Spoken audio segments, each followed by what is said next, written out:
السلام علیکم، امید کرتا ہوں آپ سب خیریت سے ہوں گے۔ سب سے پہلے تو جو طالبان حکومت کی طرف سے بیان آیا ہے، خوش آئند بیان آیا ہے کہ کوئی بھی جو جہادی تنظیم ہے یا کوئی بھی جو گروہ ہے وہ کسی بھی ملک کے خلاف نہیں لڑ سکتا جب تک امیر کی اجازت نہ ہو، امیر کی مشاورت نہ ہو۔ تو جو طریقے طالبان پاکستان ہے ان کو ایک شٹ اپ کال دی گئی ہے یا ان کو انتباہ کیا گیا ہے افغان حکومت کی طرف سے کہ آپ جو بھی ہے، جہادی ہیں، مسلمان ہیں، جو بھی ہے، آپ کے کس کے ساتھ بھی گرج ہیں، کوئی بھی مسائل ہیں، آپ لیکن جو ہے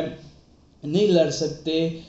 کسی بھی اسلامی ملک کے ساتھ یا کسی بھی ملک کے ساتھ۔ ایون دین پاکستان کا نام لے کے انتباہ کی گئی ہے کہ آپ پاکستان کے خلاف نہیں لڑ سکتے۔ تو میں آپ کو بتاؤں، یہ جو بیان آیا ہے، اتنا بڑا افغان حکومت کی طرف سے بیان آیا ہے اور پاکستان کی فیور میں بیان آیا ہے، یہ راتوں رات نہیں آ گیا۔ اگر پیچھے ہسٹری دیکھی جائے، پچھلے 20-25 سال کی جو مشرف کی جو امریکہ کی جو وار تھی وہ دیکھی جائے، پھر سوات کے معاملات، پھر وزستان کے معاملات، پھر جو تمام معاملات کو دیکھا جائے تو میرے خیال میں پہلی بار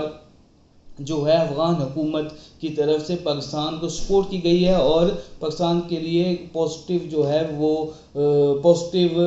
پازیٹیونیس دکھائی گئی ہے۔ تو یہ راتوں رات نہیں ہوا، یہ بیسیکلی جو اسحاق ڈار کا دورہ تھا وہ اسی چیز کو لے کے تھا کہ ہم آپس میں بیٹھ کے معاملات کو طے کریں، معاملات کو، چیزوں کو ٹھیک کریں، کیونکہ انڈیا پاکستان کے اوپر چڑھا ہوا تھا۔ دوسرا، چین نے اس میں بہت بڑا کردار ادا کیا ہے اور چین نے بھی اس میں اپنا جو پازیٹیو کردار تھا وہ ادا کرتے ہوئے ان دونوں کو کہا کہ آپ ٹیبل پہ بیٹھیں اور معاملات کو حل کریں۔ میں آپ کو ایک اور بات بتاؤں کہ مجھے ایک سینئر اعلیٰ افسر نے بتایا ہے وزارت خارجہ کی کہ جب یہ دورہ ہوا اسحاق ڈار کا اور ساتھ کچھ آرمی کے لوگ بھی تھے افغانستان کا، تو اس میں انہوں نے کہا کہ افغانستان نے کہا کہ آپ کی طرف سے بھی معاملات جو ہیں خراب ہیں، اور انہوں نے ہمیں کچھ چیزیں بتائیں جو کہ پاکستان حکومت نے 72 گھنٹے کے اندر وہ چیزیں ٹھیک کر دیں، جس سے افغان حکومت کا جو اعتماد ہے وہ پاکستان پر بحال ہوا۔ اور جو یہ آج اتنا بڑا بیان دیا جا رہا ہے یہ اسی دورے اور انہی جو پیچھے چیزیں چل رہی تھی انہی کی وجہ سے۔ تو یہ پاکستان کے لیے ایک بہت خوش آئند بات ہے اور حکومت پاکستان کی جو ہے وہ کامیابی ہے۔ دوسرا،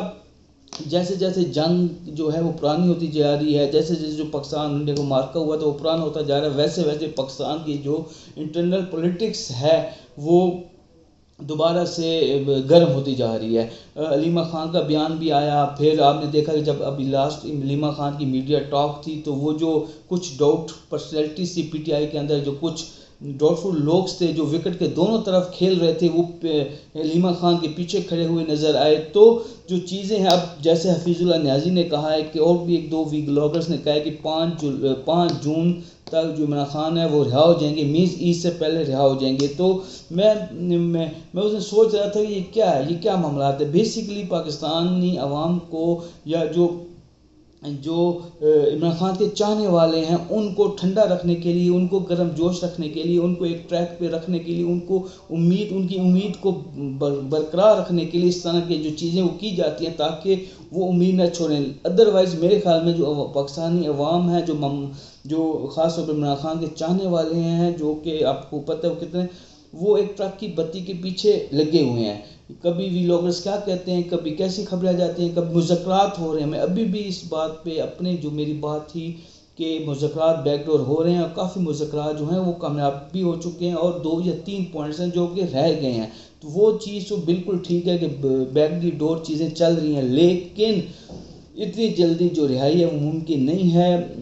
اللہ کرے ایسی بات ہو، لیکن ابھی جو معاملات ہیں وہ ختم نہیں ہوئے۔ یہ بالکل غلط بات ہے کہ 5 جون کو جو ہے وہ ضمانت ہو جائے گی، عمران خان جو ہے رہا ہو جائیں گے۔ دوسرا، علیمہ خان کی جو لاسٹ ٹاک تھی نا، اس کو مجھے بہت حیرت زدہ کیا۔ اس میں انہوں نے گیو اینڈ ٹیک کی بات کی ہے۔ وہ بہت زیادہ نا سرنڈر، جس طرح انسان سرنڈر نہیں کر جاتا، تھک جاتا ہے، سرنڈر کر جاتا ہے، ان کی باڈی لینگویج میں وہ چیز تھی، ان کے لہجے کے اندر یہ چیز تھی کہ ہم تھک چکے ہیں، ہم سرنڈر کرتے ہیں، کیونکہ انہوں نے گیو اینڈ ٹیک کی بات کی۔ انہوں نے کہا کلیئر ہو کے ہمیں بتائیں کہ آپ کو کیا چاہیے عمران خان سے اور پھر ہمیں کیا چاہیے عمران خان سے۔ تو یہ جو ہے ان کی جو لہجہ تھا، ان کی جو گفتگو تھی، اس کے اندر تکلیف تھی، پریشانی تھی، دکھ تھا، جس کی وجہ سے وہ ایسا لگ رہا تھا جیسے انہوں نے سرنڈر کر دیا ہے۔ امید کرتا ہوں آج کا ویلاگ آپ کو پسند آیا ہوگا۔ شکریہ۔